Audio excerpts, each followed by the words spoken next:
کبھی اپنے فرزند کو دیکھتے ہیں، کبھی حسین کو دیکھتے ہیں، کبھی حسین کے ماموں کو دیکھتے ہیں۔ حضرت ابراہیم اور حضرت امام حسین رضی اللہ تعالیٰ عنہ دونوں کو دیکھ کر اللہ کے محبوب خوش ہو رہے ہیں۔ فرشتہ نے اذن مانگا، آقا کریم نے اذن دیا۔ اس نے عرض کی حضور ان دو میں سے ایک کا اختیار ہے، ایک کو ایک کے بدلے میں قربانی دینا ہوگی۔ اب قربانیوں کی وہ حرم سے جو داستان چلی تھی وہ تسلسل ٹوٹنے نہیں پا رہا ہے، وہ تسلسل جاری ہے۔ حضور نے ایک نظر حضرت ابراہیم کو دیکھا اور پھر ایک نظر حضور نے حضرت امام حسین کو دیکھا، پھر حسین کو پکڑ کے سینے سے لگایا اور کہا میں اپنے اس بیٹے پہ اپنے اس بیٹے کو قربان کر رہا ہوں۔ چند دن کے بعد حضرت ابراہیم کا انتقال ہوا۔ حضور کو جب خبر پہنچی، آقا کریم کی آنکھیں آنسو برسا رہی تھی۔ وَأَيْنَ رسول اللہ تدمعان، حضور کی آنکھوں میں آنسو جاری تھے اور حضور اپنے بیٹے کے سرہانے بیٹھے، پیشانی پہ ہاتھ رکھا، کہا بیٹا آنکھیں رو رہی ہیں، دل غم زدہ ہے، لیکن زبان سے وہی کہوں گا جس سے رب راضی ہوگا۔ لَيْسَ مِنَّا مَنْ ضَرَبَ الْخُدُودَ وَشَقَّ الْجُيُوبَ وَدَعَا بِدَعْوَى الْجَاهِلِيَّةِ، جو گریبان نوچتا ہے، منہ پہ تھپڑ مارتا ہے، سینہ کو بھی کرتا ہے، کہ ہمارے ساتھ اس کا کوئی تعلق نہیں ہے۔ آنکھوں کا غم اور دل کا غم رحمان کی طرف سے ہے، ہاتھوں کا غم اور زبان کا واویلا یہ شیطان کی طرف سے ہے۔ کہا بیٹا آنکھیں رو رہی ہیں، دل غم زدہ ہے، لیکن زبان سے وہی کہوں گا جس سے رب راضی ہوگا۔ اب امام حسین حضور کی گود میں کھیلتے ہیں، کبھی حضور اپنی زبان ان کے منہ میں دے رہے ہیں، کبھی حضور اس کو اپنے کندھوں پہ سوار کرا رہے ہیں۔ کسی صحابی نے کہا کتنی اچھی سواری ملی، کہا سواری دیکھ رہے ہو سوار بھی تو دیکھو۔ کبھی سجدے میں ہیں تو حسین پشت پہ آ کے سوار ہو جاتے ہیں، آقا سجدے کو طول دے رہے ہیں۔ حضرت اسامہ بن زید رضی اللہ تعالیٰ عنہ فرماتے ہیں رات کافی بیت چکی تھی، میں حضور کے در پہ گیا۔ صحابہ حضور کے در پہ چوکھٹ پہ دستک نہیں دیا کرتے تھے، حضور کی چوکھٹ پہ لگ کے بیٹھ جاتے، آقا کریم اپنی مرضی سے آتے، صحابہ دکھڑا کہہ لیتے، کہانی کہہ لیتے، جو پوچھنا تھا پوچھ لیتے۔ لیکن اگر کبھی حالت ناگزیر ہوتی، کبھی ایمرجنسی حالات بنتے، تو صحابہ اپنی انگلیوں کے پوروں کے ساتھ حضور کے دروازے پہ دستک دیتے۔ کانت تکرہ ابواب النبی بالاظافر، اللہ اکبر۔ حضور تشریف لائے، حضور سے حاجت کہی۔ یہ 14ویں صدی کی مصیبت ہے کہ نبی سے مانگنا نہیں چاہیے، اگر نبی سے نہیں مانگنا تو کس سے مانگے؟ اور کون سی چوکھٹ ہے جس در پہ جھولی پھیلائیں؟ کون سا دوارہ ہے جہاں کشکول پھیلا کے کہیں کہ ہماری جھولی بھر دی جائے؟ اور جتنے بھی سہارے ہیں سبک کرتے ہیں، عزت نفس بڑھاتا ہے سہارا تیرا، ہر آسرا ذلیل کرتا ہے، نبی کا آسرا بندے کو سر بلند کرتا ہے۔ حضرت اسامہ بن زید کہتے ہیں میری حاجت پوری ہو گئی، لیکن میں نے کیا ماجرا دیکھا۔ جب حضور گفتگو کر رہے ہیں، دوران گفتگو اللہ کے محبوب کمبل اوڑھ کے یوں ہی آگے تھے، حضور کے دائیں بائیں سے حرکت کا احساس ہوتا ہے، جس طرح اندر کوئی چیز ہے۔ میری حاجت پوری ہوئی تو مجھ سے نہ رہا گیا، میں نے پوچھ لیا، میں نے کہا بندہ نواز یہ کیا ماجرا؟ آپ کمبل اوڑھا ہوا ہے اور اندر سے کسی کی حرکت کا احساس ہے۔ فکشفہ، حضور نے کمبل کو کھول دیا۔ فائز الحسن والحسین علی وارکیہ، تو ایک پہلو سے امام حسن لپٹے ہوئے تھے، ایک سے امام حسین لپٹے ہوئے تھے۔ کہا یہ میرے بیٹے ہیں، یہ میری بیٹی کے بیٹے ہیں، اے اللہ میں ان سے پیار کرتا ہوں، تو بھی ان سے پیار کر، اور جو ان سے پیار کرے میرے مالک تو اس سے بھی پیار کر۔ اور ایک دن فرمایا حسین منی وانا من الحسین، لوگو حسین مجھ سے ہے اور میں حسین سے ہوں۔ لمحے بیتتے گئے، پھر وہ جاں گداز لمحے بھی آئے جب صحابہ کی چیخیں نکل رہی تھی، جب مسجد نبوی اجڑ رہی تھی، جب حجرہ عائشہ کے اندر اللہ کے محبوب اپنے رب کے ہاں جانے کی تیاریاں کر رہے تھے، جب سیدہ فاطمہ کے لبوں پہ یہ لفظ تھے سبت علیہ مصائب لو سبت علی الارض سرنا لیالیا، میرے اوپر اتنی مصیبتیں پڑی، اگر یہ دنوں پہ پڑتی تو وہ بھی کالی راتیں بن جاتے۔ حضور علیہ السلام کا جب جسد اطہر اٹھا تو صحابہ کی جو حالت تھی وہ اس انداز سے کہ صحابہ کے کلیجے پھٹ رہے تھے، روحیں گداس ہو رہی تھی۔ ایک ہاتھ اٹھا کے دعا مانگ رہا تھا، اللہم اذہب بصری حتی لا ارا بعد حبیبی محمد احدا، اے اللہ مجھے اندھا کر دے، مجھے اندھا کر دے، مجھ میری آنکھوں کی بینائی اچک لے، تیرا محبوب تہے مزار چلا گیا، میں نے آنکھوں کی روشنی کو کیا کرنا ہے۔ وہ دن بھی آئے، حضرت سیدنا صدیق اکبر کا کلیجہ بھی پگھل رہا ہے، وہ بھی غم رسول میں رو رہے ہیں، صحابہ تڑپ رہے ہیں۔ وہ اونٹنی، غصبہ نامی اونٹنی جس پہ حضور سواری کرتے تھے، وہ حضرت فاطمہ کے دروازے کے اوپر سر رکھ کے رو رو کے مر گئی۔ جب محبوب نہیں رہے تو ہم نے جی کے کیا لینا ہے۔ کائنات اجڑ گئی، جہان میں جو ہے وہ ہر سمت اندھیرا ہی اندھیرا چھا گیا، لیکن روشنی کے ٹمٹماتے ہوئے چراغ آج بھی روشن ہیں، جن کو دیکھ کر مصطفیٰ یاد آتے ہیں۔ لوگ ان شہزادوں کو دیکھ لیتے ہیں اور حضور کی یاد کو تازہ کر لیتے ہیں۔ وقت گزرتا گیا، پھر وہ لمحے بھی آئے کہ جب حضرت امام حسن کو زہر دیا گیا اور آپ کا کلیجہ کٹ کٹ کے کئی سو حصوں میں باہر آیا۔ آپ سے آخری لمحے حضرت امام حسین نے پوچھا کہ میرے بھائی کوئی وصیت؟ کہا بیٹا کوفے والوں سے بچ کے رہنا، ان کے دغے سے بچ کے رہنا۔ لمحے بیت گئے، 60 ہجری کو یزید تخت نشین ہوا، تخت نشین ہو گیا تھا، لیکن اس نے یہ چاہا کہ حضرت امام حسین رضی اللہ تعالی عنہ میرے لیے بیعت کر لیں، اور اس نے مدینے کے گورنر ولید بن عقبہ کو خط لکھا، اور خط کا مضمون یہ تھا کہ امام حسین کو بلاؤ اور میرے لیے بیعت لو، اور اگر وہ بیعت نہیں دیتے تو اس خط کے جواب کے ساتھ ان کا سر بھیج دو۔ ولید بن عتبہ محب اہل بیت تھا، اس نے رات کی کافی تاریکی کے اندر حضرت امام حسین رضی اللہ تعالیٰ عنہ کو پیغام بھیجا۔ حضرت امام حسین نے حضرت عبداللہ ابن زبیر سے مشورہ کیا، انہوں نے کہا اس وقت گورنر کا بلانا خیر نہیں، صبح جائیں گے۔ آپ فرمایا نہیں میں بھی جاتا ہوں، کچھ سواروں کو ساتھ لیا، کہا تم باہر کھڑے ہو جانا دارالامارت کے، اگر میں آواز دوں تو تم دوارے پلانگ کے اندر آ جانا۔ ولید بن عتبہ کے پاس امام حسین پہنچے، آپ نے کہا کہ سناؤ کیا معاملہ ہے؟ تو اس نے کہا کہ یہ خط ہے جو یزید نے بھیجا ہے۔ آپ نے فرمایا کہ میں صبح بتاؤں گا۔ ولید بن عتبہ نے کہا ٹھیک ہے۔ امام حسین پلٹنے لگے تو مروان بن حکم جو پاس بیٹھا ہوا تھا گورنر کے، کہنے لگا یہ چلے گئے تو دوبارہ ہاتھ نہیں آئیں گے، اب موقع ہے، اب ان کو پکڑ لو اور ان سے زبردستی بیعت لے لو۔ یہ بات حضرت امام حسین کے کانوں میں پڑی، آپ پلٹے، نیام سے تلوار نکالی، حیدری کچھار سے محمدی شیر نکل آیا، اور حضرت امام حسین رضی اللہ تعالیٰ عنہ نے اس وقت جو جملے کہے، تاریخ کے اوراق کے اندر وہ جملے محفوظ ہیں۔ حضرت امام حسین نے کہا ایھا الامیر، اے امیر تو جانتا نہیں ہم کون ہیں؟ انا معدن الرسالہ و محبت الوحی و مختلف الملائکہ، میں وہ ہوں جس کے گھر میں جبریل آتا تھا، ہمارے گھر میں وحی اترتی رہی ہے۔ وَيَزِيدُ بْنُ الْمُعَاوِيَةِ رَجُلٌ فَاسِقٌ فَاجِرٌ قَاتِلُ النَّفْسِ مُعْلِنٌ بِالْفِسْقِ شَارِبُ الْخَمْرِ وَمِثْلُنَا لَا يُبَايِعُ، کہا اور یزید شرابی ہے، یزید مسلمانوں کا قاتل ہے، یزید فاسق مولن ہے، اے امیر میرے جیسا شخص چھپ کر بیعت نہیں کر سکتا۔ اللہ اکبر۔ حضرت امام حسین نے جب یہ بات کہی، جو باہر لوگ کھڑے تھے وہ بھی چاقو چوبند ہو گئے۔ اس نے کہا حضور آپ جائیے۔ مروان مشورے دیتا رہا، لیکن حضرت امام حسین کو گورنر مدینہ نے کہا کہ آپ جائیے۔ حضرت امام حسین رضی اللہ تعالیٰ عنہ واپس پلٹے۔ حضرت امام حسین کی ہمشیرہ سیدہ زینب انتظار کر رہی تھی بھائی کا۔ پوچھا کیا ماجرا ہے؟ کہا حالات بگڑ گئے، اب ہمارا مدینے میں رہنا محال ہے، صبح سحری سے قبل شہر مدینہ چھوڑ دیں۔ اللہ اکبر، ورنہ ہمارے خون سے نبی کا حرم لالا زار بنے گا۔ حضرت امام حمام رضی اللہ تعالیٰ عنہ نے اہل بیت کی مشاورت سے یہ فیصلہ کر لیا۔ کجاوے کسے جانے لگے، سامان تیار ہو گیا۔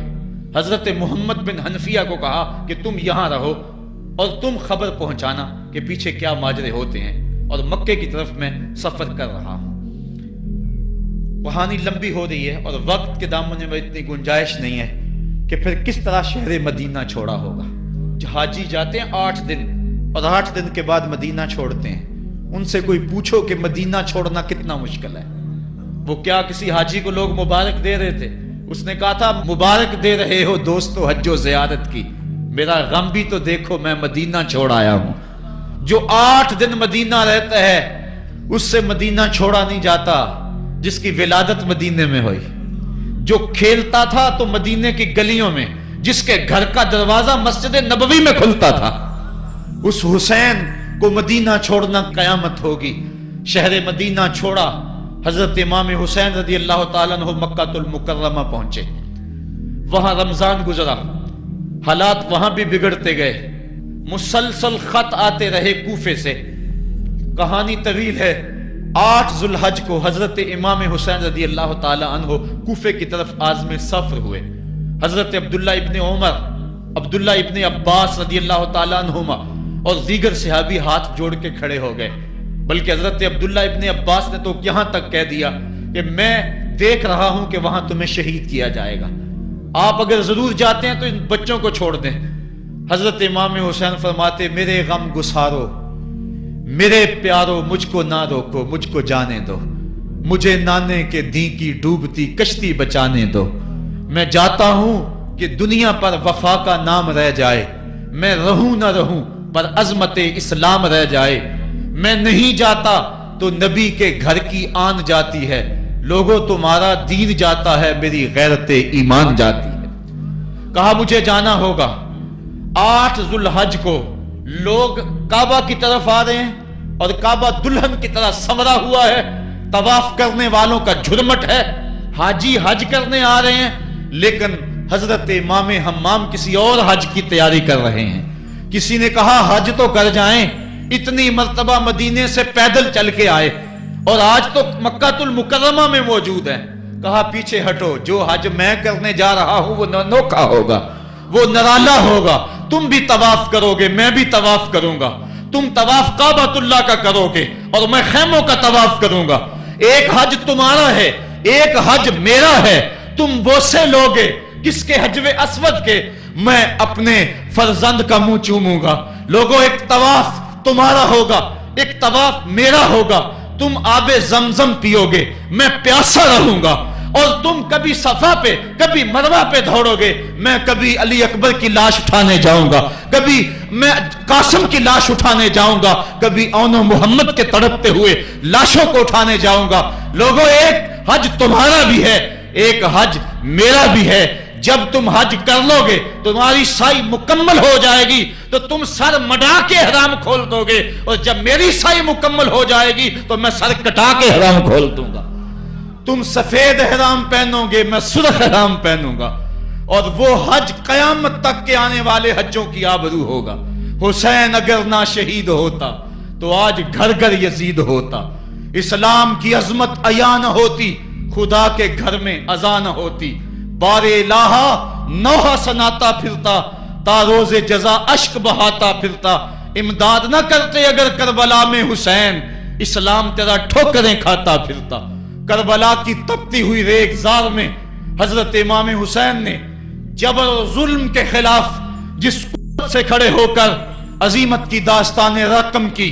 10 محرم کا دن تھا، جمعے کا یوم سعید تھا. بیچ کربلا کے میدان میں دوپہر کے وقت جب نبی کا خاندان اجڑ رہا تھا، ایک ایک کلی اس چمن کی کٹ رہی تھی. 72 افراد 22,000 کے لشکر جرار کے مقابلے میں کھڑے تھے. وہ یزید جس نے اس کے علاوہ بھی بڑے جرم کیے، جس نے جو ہے وہ 1700 صحابہ کو مکہ المکرمہ میں شہید کیا، جس نے 700 حفاظ کرام کو شہید کیا، جس نے حضرت ابو سعید خضری کی داڑھی نوچ لی، جس نے مدینے کے اندر مسجد نبوی کے اندر گھوڑے باندھے، جس نے جو ہے وہ 3 دن تک مسجد نبوی کے اندر اذان نہ ہونے دی، وہ یزید آج کربلا کے تپتے ہوئے ریگزار کے اندر آل رسول کے ساتھ ظلم کی وہ داستان رقم کر رہا تھا کہ قیامت تک آنسو سسکیاں نہیں تھمنے پائیں گی. یزید مر گیا، اس کا نام مٹ گیا، اس کا تشخص مٹ گیا، لیکن حسین کا نام آج بھی زندہ ہے، اس کا پیغام آج بھی زندہ ہے۔ یہ ہزاروں کا مجمع، یہ امٹتے ہوئے محبتوں کے جذبات، یہ آنکھوں کا آنسوؤں کا خراج دینا، کیا یہ حسین ابن علی کی زندگی کی دلیل نہیں ہے؟ کون ہے جو یزید کا نام لیتا ہو؟ آج اگر کوئی یزید کا نام لیتا بھی ہے تو سر جھکا کے لیتا ہے۔ میں کہتا ہوں کیسا تمہارا لیڈر ہے جس کا نام لینے سے قبل شرمندہ ہوتے ہو، جس کا نام لیتے ہوئے شرمندہ ہوتے ہو، جس کا نام لینے کے بعد پسینہ پسینہ ہوتے ہو۔ تم اپنے قائد اور لیڈر کا نام لیتے جھجکتے ہو، گردن جھکا کے دائیں بائیں دیکھ کے نام لیتے ہو، اور جب ہم نام اپنے آقا کا لیتے ہیں سر اٹھا کے لیتے ہیں۔ اے حسین ابن علی تم پر سلام۔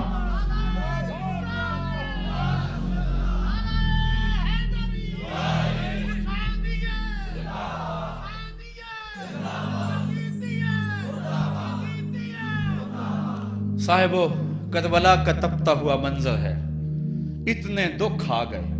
حضرت سری سختی رضی اللہ تعالیٰ عنہ فرماتے ہیں کہ اللہ تعالیٰ نے جب کائنات کو بنایا، انسانوں کو تخلیق کیا، تو انسانوں کو پوچھا بتاؤ تم میرے ہوگے؟ سب نے کہا مالک ہم تیرے ہیں۔ لیکن جب دنیا کو پیدا کیا تو 9 حصے دنیا کی طرف ہو گئے، 1 حصہ اللہ کی طرف رہ گیا۔ پھر جب عقبہ کو پیدا کیا جو 10واں حصہ تھا، اس میں 9 حصے پھر آخرت کی طرف ہو گئے، جنت دوزخ کے لالچ میں ہو گئے، اور 1 حصہ صرف کہنے لگا نہ ہم جنت کو دیکھتے ہیں نہ دوزخ کو دیکھتے ہیں، مالک ہم تو تجھے دیکھتے ہیں۔ پھر جب اللہ تعالیٰ نے بلاؤں کو پیدا کیا، آزمائش اور امتحانوں کو پیدا کیا، تو 10ویں حصے کے اس 10ویں حصے میں پھر 9 حصے جو ہے وہ ہٹ گئے۔ 1 حصہ ایسا تھا جس نے گردن جھکا کے کہا زمین و آسمان کی بلائیں بنا کے ہمارے گلے کا توق بنا دے، تیرے راستے سے نہیں ہٹیں گے۔ کربلا کے تپتے ہوئے ریگزار میں وہ منظر رقم ہونے والا ہے۔ ایک قربانی منا میں ہوئی تھی، غریب و سادہ اور رنگی ہے داستان حرم، نہایت اس کی حسین اور ابتدا ہے اسماعیل۔ وہاں دمبا آ گیا، آگے 100 اونٹ آ گئے، اور آج اللہ اکبر، حضرت امام حسین کربلا کے تپتے ہوئے ریگزار میں 22,000 کے لشکر کے سامنے کھڑے۔ کہا لوگو میرا حق پہچانو، میرے خون سے اپنے ہاتھ نہ رنگو، مجھے پہچانتے ہو کہ میں کون ہوں؟ کہا لوگو جلدی نہ کرو، میرے حق کو پہچانو۔ اس وقت روئے زمین پر کسی نبی کی بیٹی کا بیٹا موجود نہیں ہے۔ لوگو میرے راستے سے ہٹ جاؤ اور میرے خون سے اپنے آپ کو ابدی بدبختیوں کا شکار نہ کرنا، بلکہ آپ نے نام لے لے کے فرمایا کہ اے زید بن حارث، اے ابن دبی، اے ابن جبیر، اے فلاں فلاں، نام لے کر کہا تم نے خود ہی خط لکھے تھے۔ انہوں نے کہا ہم خط نہیں لکھے۔ آپ نے وہ چمڑے کا تھیلا تھا اس کو الٹ دیا، کہا یہ تمہارے خط ہیں اور آج تم مکر گئے ہو۔ انہوں نے کہا کہ سیدھی بات ہے، یا تو بیعت کرو اور یا پھر مرنے کے لیے تیار ہو جاؤ۔ حضرت امام حسین نے کہا کیسی بات کرتے ہو، اگر میں نے بیعت کرنی ہوتی تو مدینہ کیوں چھوڑتا، اس جائے پناہ کو کیوں چھوڑتا۔ دولت کی تجوریاں کھول دی گئیں، پیشکشیں کی گئیں۔ حضرت امام حسین فرمایا یہ کبھی نہیں ہو سکتا، جس سے صرف حق ہی قبول ہو، یہی جس کا اصل اصول ہو، جو نہ بک سکے جو نہ جھک سکے، اسے کربلائیں ہی راز ہیں۔ پھر جبر کی آندھی چلی، ایک ایک کر کے جانثار راہ خدا میں قربان ہوتا گیا۔ پھر خاندان نبوت کی باری آئی۔ حضرت علی اکبر، حضرت امام حسین کے جوان سال بیٹے راہ خدا میں جان پیش کرتے ہیں۔ بھتیجے قاسم رضی اللہ تعالیٰ عنہ جان قربان کرتے ہیں۔ حضرت عباس کے قلم ہوتے ہیں بازو، جو خود جا سکتے تھے وہ خود قربانی پیش کرتے ہیں۔ اور صاحبو اب یارہ نہیں، جو خود جا نہیں سکتے تھے آپ خود ہاتھوں پہ اٹھا کے فرات کے کنارے پہ لے جاتے ہیں۔ کہا جو آ سکتے تھے وہ تو قدموں پہ چل کے آ گئے، اور جو قدموں پہ نہیں چل سکتے تھے میں انہیں اٹھا کے لے آیا ہوں۔ پھر ایک 2 شاخہ تیر ہلکے اصغر میں پیوست ہوتا ہے، خون چلو میں دے کر آسمان کی طرف اچھالتے ہیں، اور پھر اللہ کی بارگاہ میں عرض کرتے ہیں ربنا تقبل منا ھذا القربان، میرے مالک حسین کی یہ قربانی بھی قبول فرما لے۔ یہ کام آسان نہیں ہے،